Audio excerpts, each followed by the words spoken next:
राजनीति में ठहराव नहीं होता, लगातार चलती रहती है। जिस ओर हित होगा उस ओर राजनीति का झुकाव होगा। नरेंद्र मोदी पहले पूर्व के देशों से निवेश और रिश्ते कमाकर लौटे। अब उन्होंने पश्चिम की ओर कूटनीतिक मोहरा चला तो चाल सटीक बैठी। नरेंद्र मोदी की कोशिश से पहली बार गणतंत्र दिवस समारोह में अमेरिकी राष्ट्रपति बराक ओबामा मुख्य अतिथि बनकर होंगे शामिल।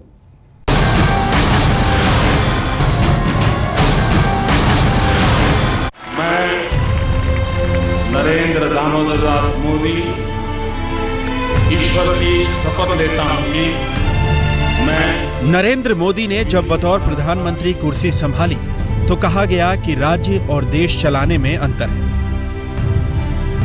उन्हें सत्ता संभाले 6 महीने बीते और इस दौरान नरेंद्र मोदी की गैर परंपरागत कूटनीतिक चाल ने साबित कर दिया कि अंतर्राष्ट्रीय संबंधों और कूटनीति में भी उन्हें महारत हासिल है। अमेरिकी राष्ट्रपति बराक ओबामा को गणतंत्र दिवस पर बतौर मुख्य अतिथि न्योता देना मोदी की कूटनीतिक चाल का हिस्सा है। उनकी गैर परंपरागत कूटनीति और डिप्लोमेसी में पुराने रिश्तों के लिए भी गर्माहट है तो नए रिश्तों के लिए भी रेड कारपेट बिछा है। इस कामयाबी ही नहीं, मेरे ख्याल से एक तरह से कहिए हमारी विदेश नीति और कूटनीति के लिए एक तरह का यह नया माइलस्टोन है कि इतनी जल्दी और पहली बार अमेरिकी राष्ट्रपति हमारे गणतंत्र दिवस में मुख्य अतिथि बनेंगे। तो डेफिनेटली भारत के लिए एक बड़ी प्रोएक्टिव, क्रिएटिव, फॉरवर्ड लुकिंग कदम है ये। जो अमेरिका एक दशक तक नरेंद्र मोदी के लिए अपने दरवाजे बंद किए रहा, शुक्रवार को उसके राष्ट्रपति ने ऐसा त्वरित फैसला लिया कि डिप्लोमेसी के जानकार भी हैरत में पड़ गए। इधर नरेंद्र मोदी का न्योता सार्वजनिक हुआ और उसके कुछ ही पलों के बाद व्हाइट हाउस ने उसे कबूल कर लिया। सबसे पहले नरेंद्र मोदी ने ओबामा को न्यापिटा में भारत आने का न्योता दिया था। अमेरिकी राष्ट्रपति का साल भर का कार्यक्रम तय होता है। बावजूद इसके ओबामा ने अपने सारे कार्यक्रम रद्द कर मोदी का न्योता कबूल कर लिया। ये दो देशों के हितों के संबंधों की बढ़ती पींगे हैं। अमेरिका अपना फायदा देख रहा होगा, भारत भी तो अपना फायदा देख रहा होगा, हर देश अपना फायदा देखता है, पर यह होता है कि दोनों देश मिलके आपस में कितना फायदा एक्सचेंज कर सके, वही ऑब्जेक्टिव रहेगा शायद। मोदी की कूटनीति का अंदाज अलग है।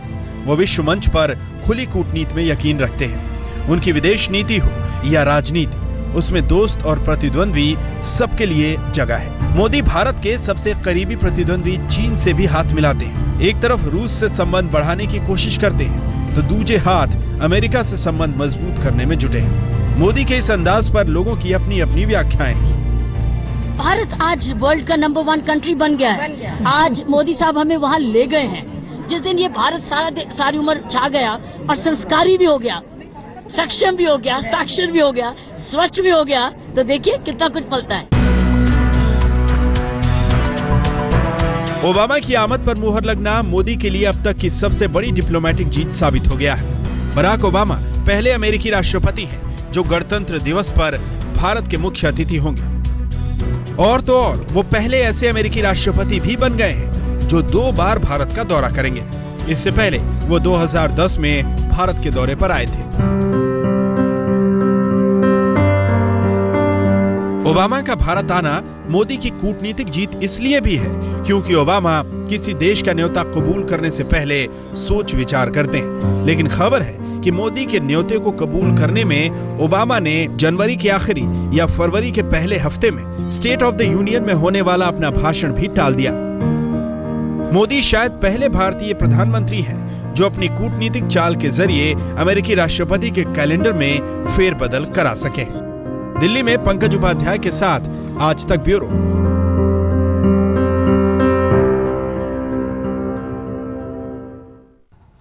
पहले मोदी के लिए अमेरिका के दरवाजे बंद थे, लेकिन देश जीता तो सुपर पावर ने रेड कारपेट बिछा दिया। फिर मोदी और ओबामा की मुलाकातें हुई, मुलाकातों से बात बढ़ती गई।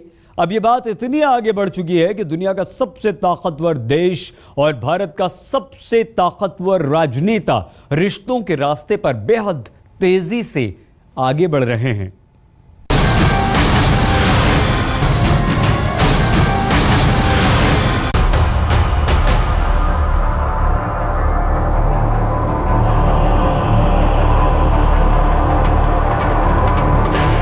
नरेंद्र मोदी फिलवक्त में दुनिया के सबसे दमदार राजनेता।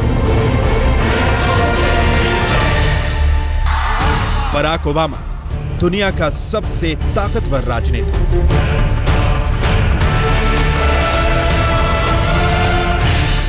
एक का जलवा ऐसा कि पूरी दुनिया हाथों हाथ ले रही है।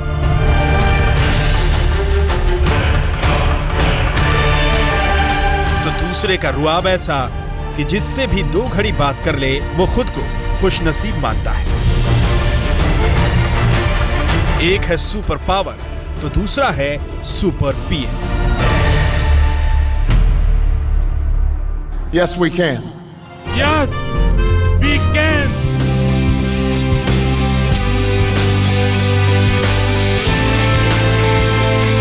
नरेंद्र मोदी ने हिंदुस्तान के 125 करोड़ लोगों का दिल जीतकर जब देश की सत्ता संभाली तो इसका असर 7 समंदर पार के देशों पर भी पड़ा, जिससे सुपर पावर भी अछूती नहीं रही। जिस दिन लोकसभा चुनाव के नतीजे आए और बीजेपी या यूं कहिए कि मोदी को अप्रत्याशित ढंग से बहुमत हासिल हुआ तो अमेरिकी राष्ट्रपति ने खुद फोन कर नरेंद्र मोदी को बधाई दी। यहीं से हिंदुस्तान और अमेरिका के रिश्तों की नई सुबह ने अंगड़ाई ली। वो अमेरिका जिसे नरेंद्र मोदी के नाम से परहेज था, जिस देश में जाने के लिए मोदी को वीजा नहीं मिलता था, उसने मोदी के लिए अपने दिल के दरवाजे खोल दिए। और उसी का नतीजा है कि अमेरिकी राष्ट्रपति बराक ओबामा ने सारे नियम कानून को धता बताते हुए 26 जनवरी के मौके पर भारत आने का पीएम मोदी का न्योता स्वीकार किया है। पहली बात तो है कि ये एक डिप्लोमेटिक ब्रेक थ्रू है। दूसरा महत्वपूर्ण विषय है कि इंडिया और अमेरिका दोनों विश्व के सबसे बड़े लोकतंत्र में से दो देश हैं और ये लोकतंत्र की सेलिब्रेशन के लिए इकट्ठे हो रहे हैं। ये अपने आप में बहुत ऐतिहासिक विषय है। तीसरा महत्वपूर्ण विषय है कि आज ये स्पष्ट होता है कि नरेंद्र मोदी जी का जो रेप्यूटेशन है, नरेंद्र मोदी जी का जो विजन है, वो पूरे विश्व में एक इंटरनेशनल लीडर की तरह उभर रहा है। इस बात में कोई शक व शुबा नहीं कि मोदी के सरकार चलाने का अंदाज, तुरंत फैसले लेने की क्षमता ने भारत को मौजूदा वक्त में दुनिया के सामने एक अलग छवि के रूप में पेश किया है। बराक ओबामा हो या शी जिनपिंग, सबको भारत में तमाम आर्थिक संभावनाएं दिख रही हैं और इसीलिए ओबामा भी बड़ी ही गर्मजोशी से मोदी से मिलते हैं। 26 मई को मोदी के शपथ लेने के बाद से बराक ओबामा और मोदी के बीच 3 बार मुलाकात हो चुकी है। आप देख सकते हैं तीनों तस्वीरें। दोनों नेताओं के बीच पहली मुलाकात सितंबर के आखिरी सप्ताह में वॉशिंगटन में हुई। फिर मोदी और ओबामा म्यांमार में आसियान के सम्मेलन में मिले और ताजा मुलाकात हुई ऑस्ट्रेलिया के ब्रिस्बेन में, जहां वो तीसरी बार G20 समिट में मिले। हर मुलाकात पिछली मुलाकात से दमदार रही। सितंबर के महीने में जब नरेंद्र मोदी अमेरिकी दौरे पर गए तो बराक ओबामा ने उनका न सिर्फ गर्मजोशी से स्वागत किया, बल्कि आपको याद होंगी वो तस्वीरें जिसमें बराक ओबामा खुद मोदी को मार्टिन लूथर किंग के स्मारक पर ले गए थे। उस दौरान इन दोनों के बीच की केमिस्ट्री देखते बनती थी। दोनों किसी दोस्त की तरह आपस में घुले मिले थे। कहा जा रहा है कि उसी दौरान ही नरेंद्र मोदी ने ओबामा को भारत आने का न्योता दिया था। हालांकि तब तारीख मुकर्रर नहीं थी। तो मेरे ख्याल से दोनों देशों की विदेश नीति की कुछ हद तक कामयाबी हम इसे समझें, क्योंकि ये जो मीटिंग होगी और आज की दुनिया में जो कूटनीति या जो भी रिश्ते बन रहे हैं वो आपस में मिलजुल के बात करके ही आगे रास्ते बनते हैं। तो इसमें प्रेसिडेंट ओबामा ने जो ये आने का निमंत्रण एक्सेप्ट किया है, मेरे ख्याल से भारत का एक कामयाबी और अमेरिकी भी कामयाबी मानी जानी चाहिए। मोदी से ओबामा इतने प्रभावित हैं कि जब म्यांमार में उनकी पीएम मोदी से मुलाकात हुई तो उन्होंने मोदी को मैन ऑफ द एक्शन कहकर संबोधित किया था। वाकई Modi man of the action है। वो जो भी करते हैं, जो भी कहते हैं, दुनिया दम साधे सुनती है। मोदी ने अमेरिका में भी अपना संदेश देकर यह साफ कर दिया था कि अब जमाना पार्टनरशिप का है, सुपर पावर का नहीं। बात अब ताकत से नहीं, तकनीक और तालमेल से बनेगी। विश्व के सबसे बड़े लोकतंत्र और दुनिया के सबसे पुराने लोकतंत्र के नुमाइंदों की ये जुगलबंदी इसी फलसफे की तस्दीक करती है। आज तक ब्यूरो। कूटनीति शतरंज जैसी है, एक चाल किधर किधर मार करेगी ये खुली आंखों और खुले दिमाग से तो पता लगता है। और यही हुआ जब नरेंद्र मोदी ने बराक ओबामा को न्योता भेजा। नरेंद्र मोदी की इस कूटनीतिक चाल से भारत और अमेरिका के रिश्तों की तस्वीर साफ हुई और साथ ही साथ भारत और पाकिस्तान के बीच सबसे विवादित मुद्दे कश्मीर पर भी बराक ओबामा का रुख साफ हो गया।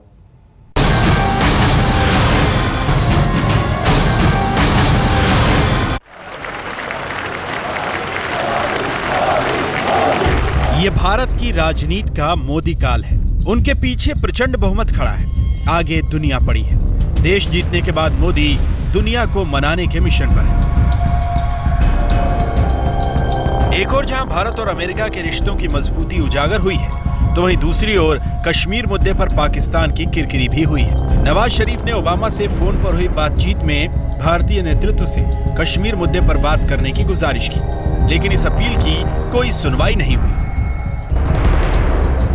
पाकिस्तान कश्मीर मुद्दे पर पहले से दुनिया का समर्थन हासिल करने की कोशिश करता रहा है, लेकिन ओबामा के दो टूक इनकार ने साफ कर दिया कि यह मोदी की कूटनीतिक जीत है, जिसका असर शायद कश्मीर चुनाव में भी दिखे। तो कश्मीर मुद्दा उठाते रहे पाकिस्तान, वो तो इतने बार उठाया, कौन गया? कोई राष्ट्रपति गया कश्मीर में देखने के लिए?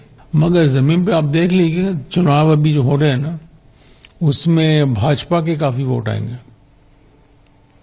तो उसका मतलब है कि जो वहाँ के राजनीतिक दल हैं, उनसे कश्मीरी लोग ऊब गए, तो अब वहाँ का भी माहौल बदल रहा है। तो पाकिस्तान जो लड़ाई लड़ रहा है, वो लड़ाई तो लगभग 15-20 साल पहले खत्म हो गई थी। मोदी सरकार ने पहल पाकिस्तान की ओर हाथ बढ़ाया, लेकिन कश्मीर मुद्दे और सरहद पर बढ़ती अशांति के बीच दोस्ताना कोशिशें तल्खियों में बदल गईं। पाकिस्तान ने जब अलगाववादियों से बातचीत की, तो भारत ने सचिव स्तर की वार्ता रोककर विदेश नीति के स्तर पर पाकिस्तान को करारा जवाब दिया। इसके बाद दोस्ती की खिसकती गाड़ी पूरी तरह से पटरी से उतर गई। अब 25 नवंबर को नेपाल में होने वाले सार्क सम्मेलन में वो दोनों पड़ोसी साथ साथ होंगे, जिनके बीच की दूरियां अनंत हैं। लगता है सार्क सम्मेलन में भी मोदी और नवाज शरीफ की दूरियां बरकरार रहेंगी। आज तक ब्यूरो। डिप्लोमेसी देशों के रिश्तों की दशा और दिशा तय करने की कूटनीति है। जब से नरेंद्र मोदी सत्ता में आए हैं, उन्होंने डिप्लोमेसी को रफ्तार दी है, और ये ऐसी डिप्लोमेसी है जिसमें मोदी एक देश से रिश्ते बेहतर करने की कोशिश करते हैं, लेकिन फायदा यह होता है कि दूसरा देश खुद ब खुद मोदी की तरफ खिंचा चला आता है। मसलन नरेंद्र मोदी ने जब जापान से हाथ मिलाया, तो चीन खुद ब खुद भारत में दिलचस्पी दिखाने लगा।